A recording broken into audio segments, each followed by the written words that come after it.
Các bạn tắm ba tao nào chưa? Cũng bắt đầu thế mà, yêu mua chưa? Ô, nó lại thì tỏn trong á. Thì cũng mới cho có cách cá hay cá chắp phở thế nào giờ? Giờ cầm ba tao chỉ ứng nó rồi. Thì xe tận cho kiến đơn đó, chạy ít chỉ bóc kế trả lời à.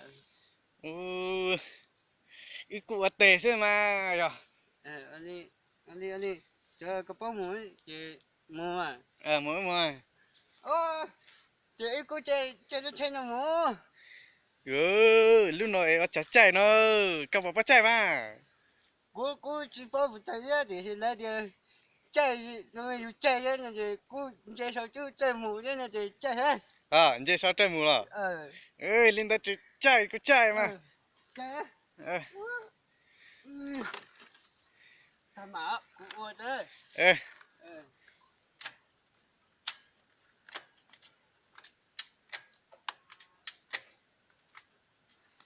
Chị sẽ xóa lớp ô chậu ôn chó à. còn chỉ tao bắt chạy thế nào?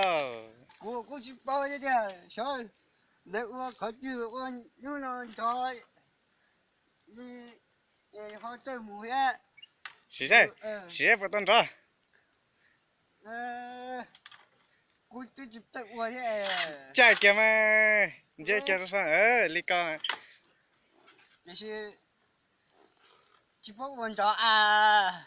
À. Ờ có bút chơi mà. Ô, cụ trẻ bỏ thật giàu xin ta, lúc nào là. Cũng nói lại thì chơi cái nó thuộc cái áo chắc cũ nó chỉ Sao chạy?